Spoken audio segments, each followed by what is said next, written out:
കഴിഞ്ഞ ക്ലാസ്സിൽ ഡേയ്സ് ഞാൻ കുറച്ച് പേരെ കൊണ്ട് പറയിച്ചിട്ടുണ്ടായിരുന്നു. എല്ലാവരും കറക്റ്റ് പറഞ്ഞിട്ടുണ്ട്.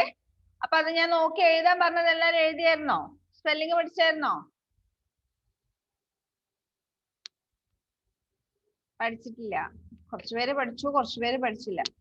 ഓക്കെ, അപ്പൊ നിങ്ങളുടെ ടെക്സ്റ്റ് ബുക്കില് page number 103 days of a week എന്ന് പറഞ്ഞിട്ട് Sunday, Monday, Tuesday, Wednesday, Thursday, Friday, Saturday 7 days കൊടുത്തിട്ടുണ്ട്. അത് നോട്ടിലേക്ക് ഞാൻ എഴുതാൻ പറഞ്ഞിട്ടുണ്ടായിരുന്നു. നോക്കിയിട്ട് സ്പെല്ലിംഗ് പഠിക്കാനും പറഞ്ഞിട്ടുണ്ടായിരുന്നു. ഓക്കെ, അത് ക്രമത്തിൽ തന്നെ പഠിക്കണം എല്ലാരും. അതിനധികം തൊട്ട് താഴെ എക്സസൈസ് 7.3 കണ്ടോ? Fill in the blanks. Choose from the bracket. Thursday comes after. Thursday ഏത് ദിവസത്തിന് ശേഷമാണ് വരുന്നത്? ഏത് ദിവസത്തിന് ശേഷം Thursday വരുന്നേ? Wednesday ആണോ Friday ആണോ? ഏത് ദിവസത്തിന് ശേഷം Thursday വരുന്നേ? Wednesday അല്ലേ? അവിടെ Wednesday എന്ന് എഴുതാ. WEDNESDAY Wednesday.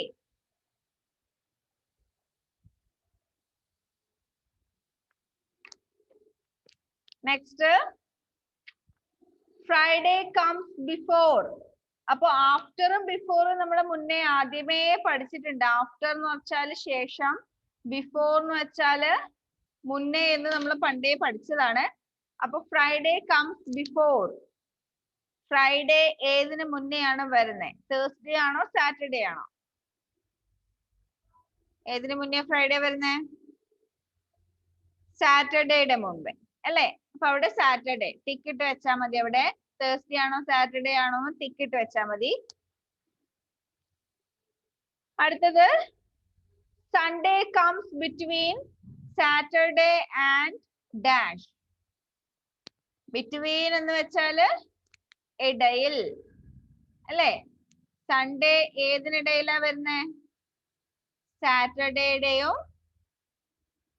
സാറ്റർഡേയുടെയും മൺഡേയുടെ.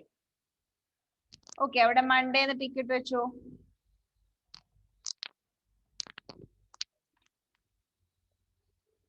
Sunday comes between Saturday and Monday.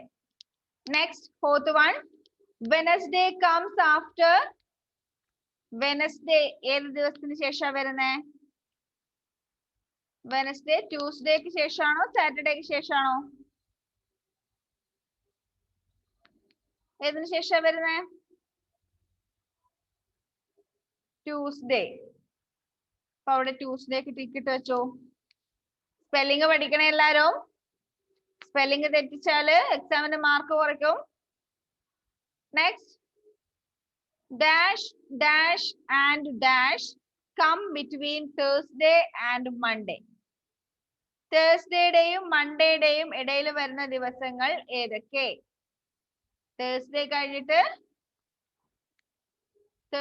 കഴിഞ്ഞിട്ട് Friday. First one Friday, Saturday and Sunday. ഫ്രൈഡേയും സാറ്റർഡേയും സൺഡേയും ആണ് ഏതിന്റെ ഇടയിൽ വരുന്നത്? തേഴ്സ്ഡേയുടെയും മൺഡേയുടെയും ഇടയിൽ വരുന്നത്. Then months of the year. ഒരു വർഷം എത്ര മാസങ്ങളുണ്ട്? എത്ര മാസങ്ങളുണ്ട് അറിയോ? ഇതേതാ മാസം? ഇതേതാ മാസം? സാവിയോ, ഇതേതാ മാസം? മാർച്ച്. അടുത്ത മാസം ഏതാ? മാർച്ച് കഴിഞ്ഞാല്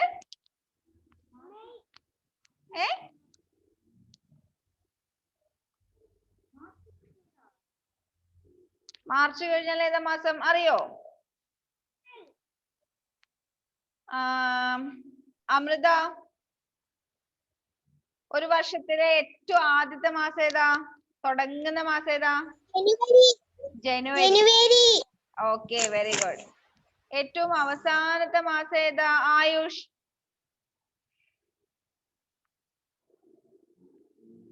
ആയുഷ് ഏറ്റവും അവസാനത്തെ മാസം ഏതാ?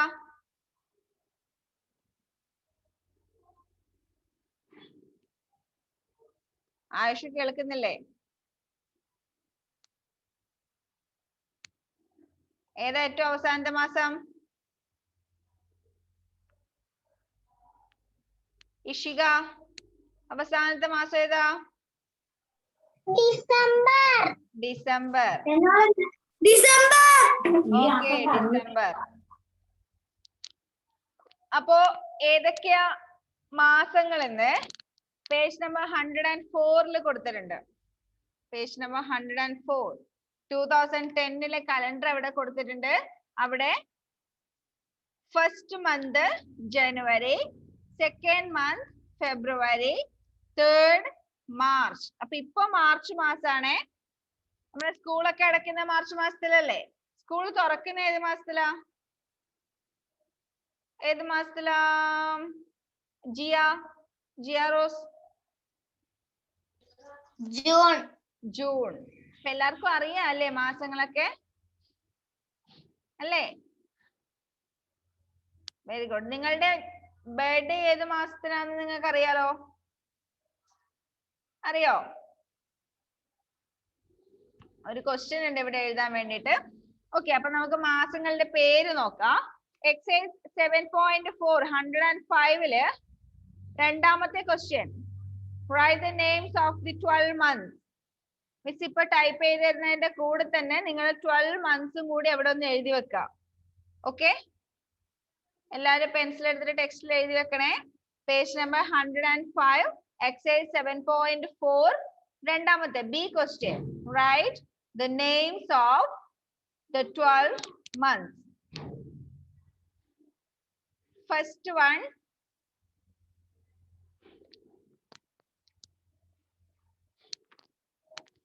one, January. Spelling പറഞ്ഞുകൊണ്ട് എഴുതാ. First one, January. January.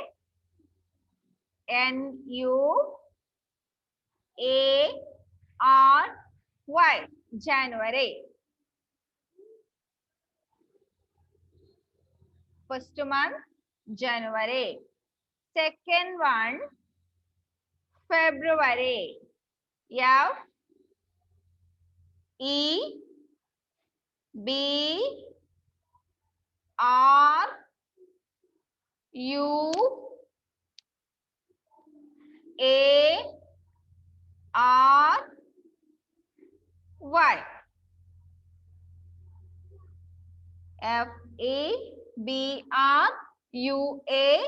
February.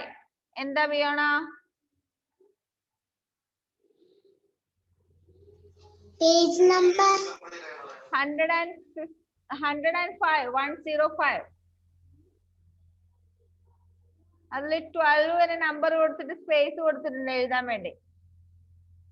അവിടെ എഴുതിക്കും. January, February, third month March.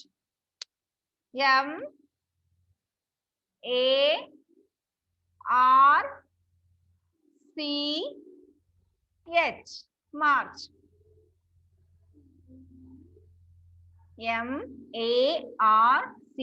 MARCH. March.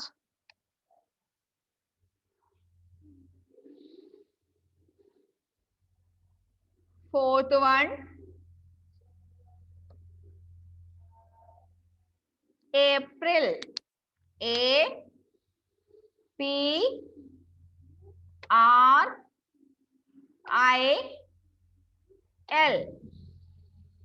APRIL.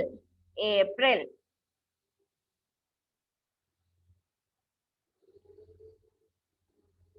Next, fifth one, May. MAY. May. Sixth one, June. JUNE.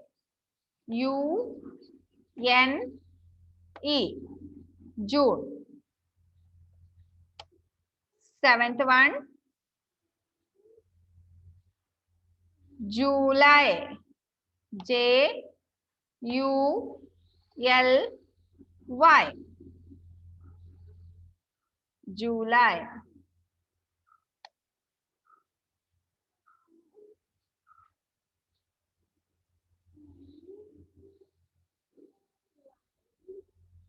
Eighth one, August. A U G U S T. A U G U S T. August. എന്തായി ഫുന? September ആണ്. June July കഴിഞ്ഞിട്ട് September ആണോ?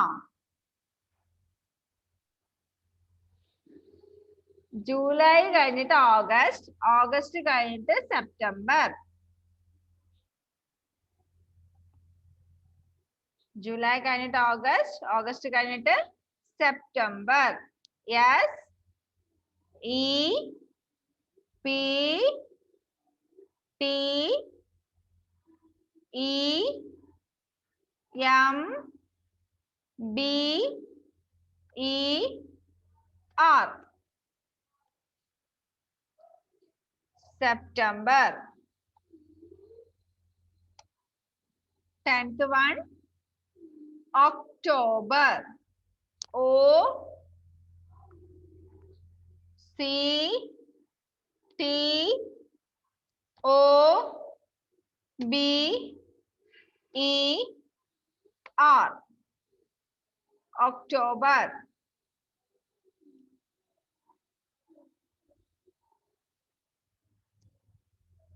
Eleventh one, November. N O V E M B E R. November.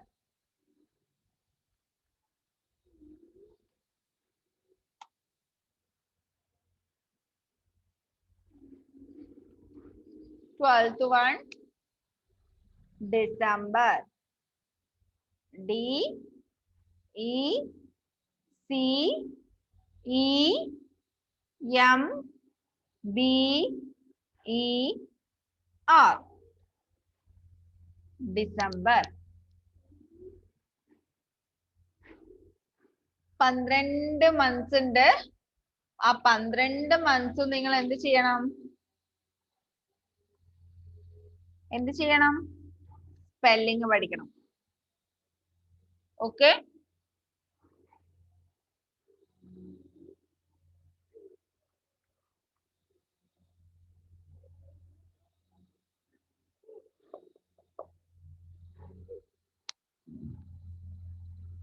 കഴിഞ്ഞോ?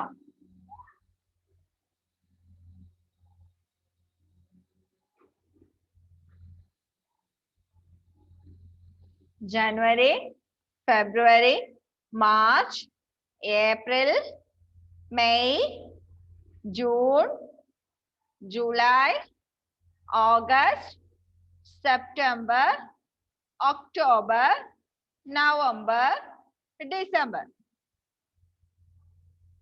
Okay? പറയാനും പഠിക്കണം ഇതിന്റെ ക്രമത്തില്. Order മാറിപ്പോവരുത്. Order മാറാതെ ഇതേ ഓർഡറിൽ തന്നെ പഠിക്കണം. സ്പെല്ലിങ്ങും പഠിക്കണം, എഴുതാനും പഠിക്കണം. ഒന്ന് പറഞ്ഞേ എല്ലാരും. January, February, March, April, May, June, July, August, September, October, November, December. എഴുതി കഴിഞ്ഞോ?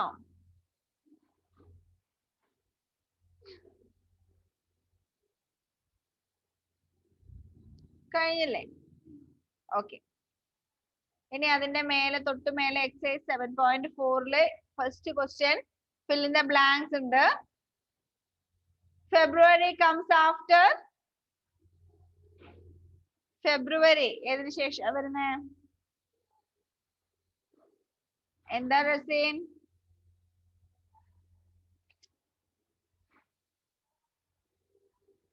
Rasin.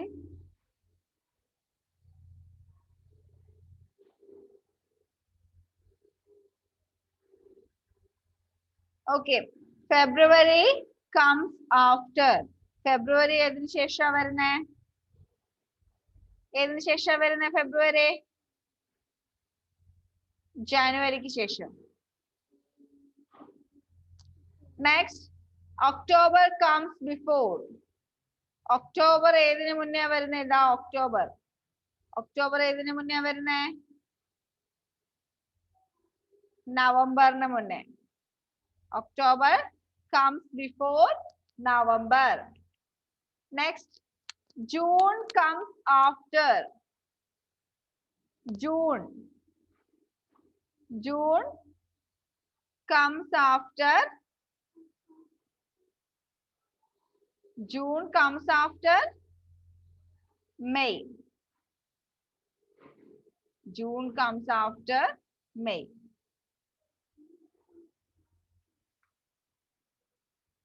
Next, the last month of the year is.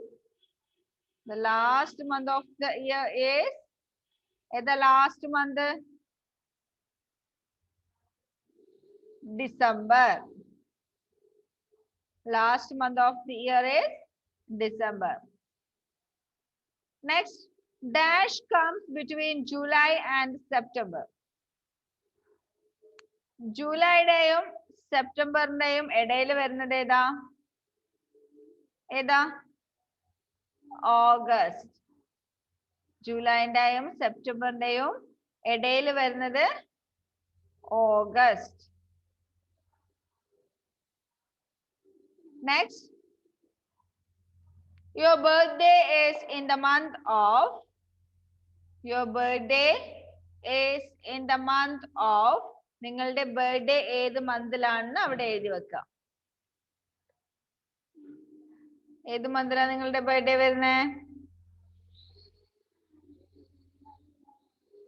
Birthday ഏത് മന്തിലാ വരുന്നേ? മിസ്സിന്റെ ബർത്ത്ഡേ വരുന്നത് ഇതാ.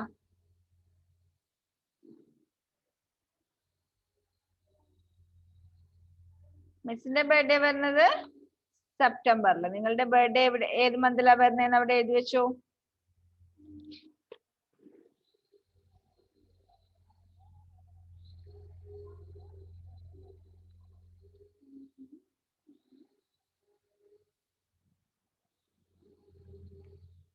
എഴുതിയോ?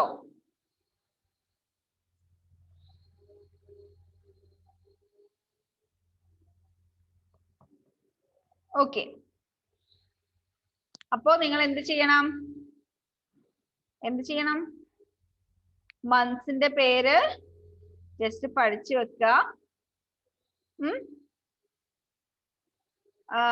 സ്പെല്ലിങ് പഠിച്ചു വെക്കുക, ഓർഡറിൽ പഠിച്ചു വെക്കുക. ഇതുപോലുള്ള ഓർഡർ ചോദിച്ചാല് പറയാൻ അറിയണം. ഓക്കെ. ഇനി അടുത്ത ചാപ്റ്റർ, ഒരു ചാപ്റ്റർ കൂടി നമുക്ക് ഇപ്പൊ ജസ്റ്റ് തീർക്കാം. ലാസ്റ്റ് ചാപ്റ്റർ എടുത്തില്ലെങ്കിൽ കുഴപ്പമൊന്നുമില്ല, അത് നിങ്ങൾ മൈൻഡ് ചെയ്യേണ്ട, അതിന് ക്വസ്റ്റ്യൻ ഒന്നും ഉണ്ടാവില്ല. നെക്സ്റ്റ് ചാപ്റ്റർ 8th one, മണി.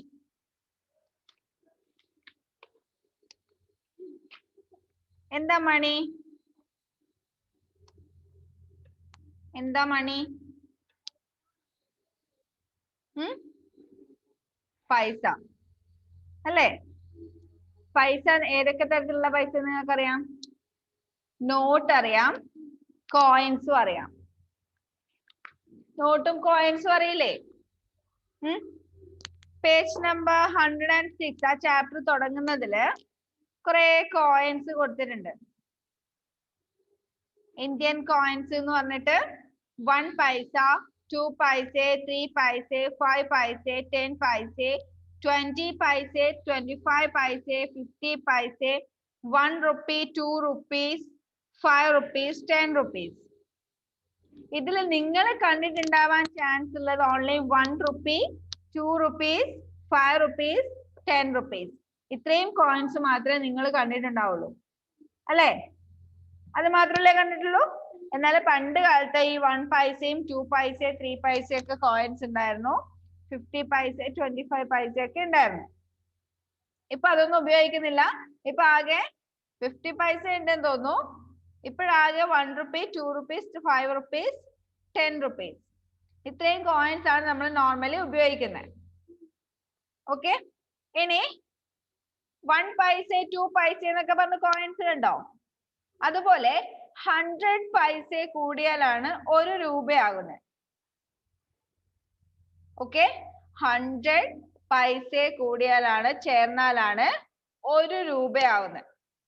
ഇതുപോലെ 1 പൈസന്റെ 100 കോയിൻസ് 100 കോയിൻസ് വെച്ചാലാണ് നമുക്ക് 1 രൂപ കിട്ടുക. മണി, ഇന്ത്യൻ മണി നമ്മൾ രണ്ട് യൂണിറ്റ് മാത്രമേ ഉള്ളൂ, പൈസയും റുപ്പീസും. അപ്പൊ 100 പൈസ ചേർന്നാലാണ് 1 രൂപയാവുന്നത്. പൈസേനെ നമ്മൾ നോർമലി സ്മോൾ ലെറ്റർ പി എന്ന് എഴുതും. റുപ്പീസ് ആണെങ്കിൽ എങ്ങനെ എഴുതും? പണ്ടൊക്കെ റുപ്പീസിനെ നമ്മള് RS എന്നായിരുന്നു എഴുതിയിരിക്കുന്നത്. RS റുപ്പീസ് എഴുതിയിട്ട് 10 എഴുതിയാല് 10 രൂപ എന്നാ ഉദ്ദേശിക്കുക. എന്നാൽ ഇപ്പോ RS നമ്മൾ ഉപയോഗിക്കുന്നില്ല. പകരം ഇന്ത്യൻ റുപ്പിയുടെ ഒരു സിമ്പൽ ഉണ്ട്. ഹിന്ദിയില് രാ എന്നുള്ള അക്ഷരം അറിയോ നിങ്ങൾക്ക്? ഹിന്ദിയിലെ രാ, ഇതല്ലേ രാ അല്ലേ? ഇതിന്റെ ഇവിടെ ഒരു ചെറിയൊരു വരയും കൂടി കൊടുത്താൽ റുപ്പീസ് എന്നുള്ളതിന്റെ സിമ്പലായി. റുപ്പീസ് 10 ഇങ്ങനെയാണ് സംഭവം. നമ്മളിപ്പോ സാധാരണ റുപ്പീസ് എഴുതുക. എങ്ങനെ? ഹിന്ദിയില് രാ എന്നുള്ള ലെറ്റർ എഴുതുക, എന്നിട്ട് അതിന് തൊട്ട് ഇവിടെ ഒരു ചെറിയൊരു വര ഇട്ട് കൊടുക്കുക. ഇതാണ് ഇന്ത്യൻ റുപ്പീസിന്റെ സിമ്പൽ. റുപ്പീസ് 10 അല്ലെങ്കിൽ റുപ്പീസ് 100. 100 രൂപ എന്നൊക്കെ പറയുമ്പോൾ നമ്മൾ ഇങ്ങനെ എഴുതാം, റുപ്പീസ് 100. ഓക്കെ, ഇനി നെക്സ്റ്റ് നിങ്ങളുടെ ടെക്സ്റ്റിൽ കുറെ നോട്ടിന്റെ, ഇന്ത്യൻ നോട്ട്സിന്റെ, നമ്മൾ ഉപയോഗിക്കുന്ന കറൻസി നോട്ട്സിന്റെ ചിത്രം കൊടുത്തിട്ടുണ്ട്. അതൊക്കെ പഴയ നോട്ട്സ് ആണ്, അതൊന്നും ഇപ്പൊ നമ്മൾ ഉപയോഗിക്കുന്നില്ല. ഇപ്പൊ അതിന്റെ പ്രിന്റിങ്ങും നടക്കുന്നില്ല. 1 rupee 2 rupees 5 rupees 10 rupees 20 rupees 50 rupees 100 rupees 500 rupees 1000 rupees ഇത്രയും നോട്ട്സിന്റെ പിക്ചർ നിങ്ങൾക്ക് കാണാൻ പറ്റും. ഇതില് 5 റുപ്പീസും 100 റുപ്പീസും ഈ രണ്ട് നോട്ട്സും നമ്മൾ ഇപ്പൊ ഉപയോഗിക്കുന്നുണ്ട്. എന്നാൽ അതും കുറച്ച് കഴിയുമ്പോൾ മാറും. 100 റുപ്പീസിന്റെ പുതിയ നോട്ടിന്റെ ചിത്രമൊക്കെ മിസ് കാണിച്ചു തരാം. പിന്നെ ഇപ്പൊ നമുക്ക് ഉപയോഗത്തിൽ ഇല്ലാത്തത്, നമ്മൾ ഉപയോഗിക്കാത്ത രണ്ട് നോട്ട് ഇതിലുണ്ട്, 500ഉം 1000ഉം. നിങ്ങൾക്ക് അറിയാനായിട്ടില്ല, 2 വർഷം മുന്നേ 500 റുപ്പീസും 1000 റുപ്പീസും ഇന്ത്യയിൽ ഒഴിവാക്കിയിട്ടുണ്ട്. പകരമാണ് 200 റുപ്പീസും 2000 റുപ്പീസിന്റെയും നോട്ട് പ്രിന്റ് ചെയ്യാൻ തുടങ്ങി. 200 രൂപയുടെയും 2000 രൂപയുടെയും. 500 ഈ രൂപത്തിലല്ല, 500 വേറൊരു രൂപത്തിലാണ് പ്രിന്റ് ചെയ്യുന്നത്. 1000 രൂപയുടെ നോട്ട് ഇപ്പൊ നമുക്ക് അവൈലബിൾ അല്ല. പകരം 2000 രൂപയുടെ നോട്ടാണ് ഉണ്ടാവുക. പുതിയ നോട്ട് ഇപ്പൊ മിസ് നിങ്ങൾക്ക് കാണിച്ചു തരാം.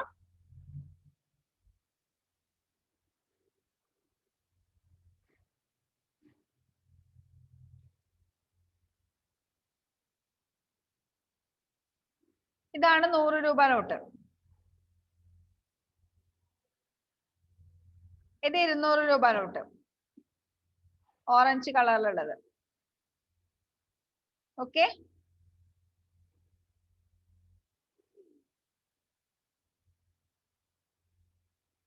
ഇത് പുതിയ 50 രൂപ നോട്ട്, 50 റുപ്പീസ് നോട്ട്. ഇതാണ് 2000 രൂപയുടെ നോട്ട്. ഇപ്പൊ ഓരോ നോട്ടിനും ഓരോ കളർ ഉണ്ട്.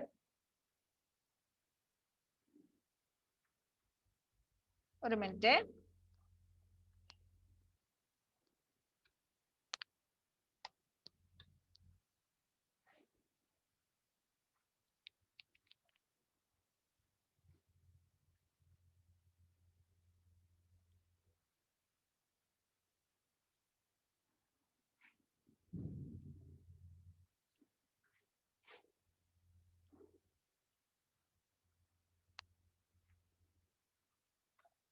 ഓക്കെ, ഒരു മിനിറ്റ് നോക്കിക്കോ.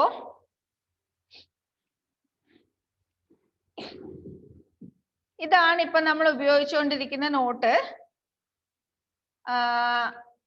കറൻസി നോട്ട്സ് ഇതൊക്കെയാണ്. ഫസ്റ്റ് കാണുന്നത് ഈ ബ്രൗൺ കളറിൽ കാണുന്നത് എന്താ? 10 റുപ്പി നോട്ട്.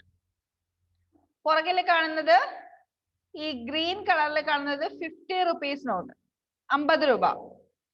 വയലറ്റ് കളറിൽ കാണുന്നത്, സോറി വയലറ്റ് അല്ല, ഒരു ബ്ലൂ കളറിന് വയലറ്റ് കളറിൽ കാണുന്നത് 100 റുപ്പി, 100 രൂപ നോട്ട്. അതിന്റെ പുറകിൽ ഓറഞ്ച് കളറിൽ കാണുന്നത് എത്രയാ? 200 റുപ്പി, 200 രൂപ നോട്ട്. അതിന്റെ തൊട്ട് പുറകിൽ കാണുന്നത് 500 റുപ്പി നോട്ട്, 500 രൂപ നോട്ട്. ഏറ്റവും പുറകിൽ കാണുന്ന വലിയ നോട്ട് ഏതാ? 2000 റുപ്പി. ഓക്കെ, ഇത്രയാണ് നമുക്ക് ഇപ്പൊ കറൻസി നോട്ട്സ് ഉള്ളത്. അപ്പൊ അതിന്റെ മേലെ ഉണ്ടാവും എത്ര രൂപ നോട്ടാണെന്ന് അതിന്റെ മേലെ എഴുതിയിട്ടുണ്ടാവും. 10 രൂപയാണെങ്കിൽ 10 എന്നുണ്ടാവും, 20 റുപ്പീസ് ആണെങ്കിൽ 20 എന്നുണ്ടാവും, 50 റുപ്പീസ് ആണെങ്കിൽ 50 എന്ന് എഴുതിയിട്ടുണ്ടാവും. അങ്ങനെ ഓരോന്നിന്റെ മേലെയും അതിന്റെ വാല്യൂ എഴുതിയിട്ടുണ്ടാവും. ഓക്കെ, പേജ് നമ്പർ 108, 109 കുറച്ച് പ്രോബ്ലം ഉണ്ട്. നിങ്ങൾ ചെയ്യാൻ പറ്റുമോ എന്നൊന്ന് നോക്കിയാൽ മതി. മിസ് പറഞ്ഞുതരാം എന്താ ചെയ്യണ്ടേന്ന്. Circle the person who has more money. കൂടുതൽ പൈസ കയ്യിലുള്ളവരുടെ അവർക്ക് സർക്കിൾ ചെയ്യാം. അവിടെ ഓരോരാളുടെ കയ്യിലും ഉള്ള കോയിൻസും നോട്ടും കൊടുത്തിട്ടുണ്ട്. അപ്പോ ആബയുടെ കയ്യിൽ 2 രൂപ നോട്ട്. അപ്പൊ എത്ര രൂപയായി? 2 റുപ്പീസ് പ്ലസ് 2 റുപ്പീസ് 4 റുപ്പീസ്. പിന്നെ അതിന്റെ കൂടെ ഒരു 5 റുപ്പീസ് കോയിനോ 3 1 റുപ്പി കോയിനും. അപ്പോ 2 plus 2 plus 5 plus 5 plus 1 plus 1 plus 1 12 rupees ആണ് ടോട്ടൽ ആബയ്ക്കുള്ളത്. അങ്ങനെ ഓരോരാളുടെ കയ്യിലും എത്ര രൂപ ഉണ്ട് നോക്കുക, എന്നിട്ട് ഏറ്റവും കൂടുതൽ ആരുടെ കയ്യിലുള്ളത് നോക്കാം. പിന്നെ അടുത്ത പേജിൽ കൊടുത്തിരിക്കുന്ന ക്വസ്റ്റ്യൻ, കുറെ സാധനങ്ങൾ കൊടുത്തിട്ടുണ്ട്. Given below are some items and their prices. ഒരു ടോയ് കൊടുത്തിട്ടുണ്ട്, ഒരു ക്യാപ്പ്, ഒരു പെൻസിൽ, ഒരു ബാറ്റ്, ബലൂൺ, വാച്ച്, ഒരു പമ്പരത്തിന് എന്താ പറയാ, പിന്നെ എന്തോ ഒരു ഇറേസറോ, യെസ്, ഐസ്ക്രീം, ഒരു ബുക്ക്. ഇതിന്റെ ഒക്കെ പ്രൈസ്, അതിന്റെ വിലയും അവിടെ കൊടുത്തിട്ടുണ്ട്. അപ്പൊ ഓരോന്ന് വാങ്ങുമ്പോഴും എത്ര രൂപയാണ് നമ്മൾ കൊടുക്കേണ്ടതെന്നാണ് അവിടെ ക്വസ്റ്റ്യൻ കൊടുത്തിരിക്കുന്നത്. How much will you pay for the following. ഒരു ക്യാപ്പും ഒരു ഇറേസറും വാങ്ങുന്നുണ്ടെങ്കിൽ ക്യാപ്പിൻ്റെത് 10 റുപ്പീസ്, ഇറേസിൻ്റെത് 2 റുപ്പീസ്. അപ്പൊ 10 പ്ലസ് 2 12 റുപ്പീസ്. നെക്സ്റ്റ്, ഒരു ഡോളും ഒരു ഐസ്ക്രീമും വാങ്ങുന്നുണ്ടെങ്കിൽ ഡോളിൻ്റെത് 20 റുപ്പീസ്, ഐസ്ക്രീമിൻ്റെത് 8 റുപ്പീസ്. അപ്പൊ 20 പ്ലസ് 8 28 റുപ്പീസ്. ഓക്കെ, അങ്ങനെ അത് ചെയ്യാൻ പറ്റുന്നുണ്ടോ എന്ന് നോക്കുക.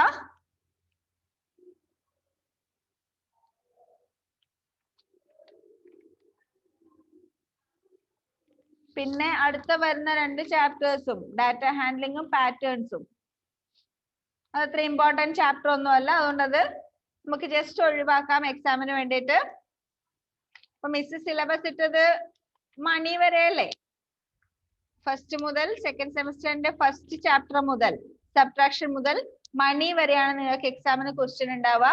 ബാക്കിയുള്ള 2 ചാപ്റ്ററും ജസ്റ്റ് വെറുതെ നോക്കാൻ മാത്രമേ ഉള്ളൂ, അതുകൊണ്ട് നിങ്ങൾ അത് പഠിക്കേണ്ട ആവശ്യമില്ല. അത് അടുത്ത വർഷം നമുക്ക് ഡീറ്റെയിൽ ആയിട്ട് പഠിക്കാം കേട്ടോ.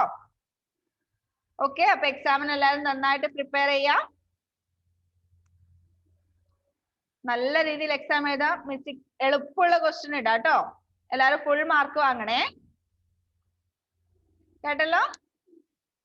ഓക്കെ, അപ്പോ എക്സാമിന് കാണാം ഇനി. ബൈ.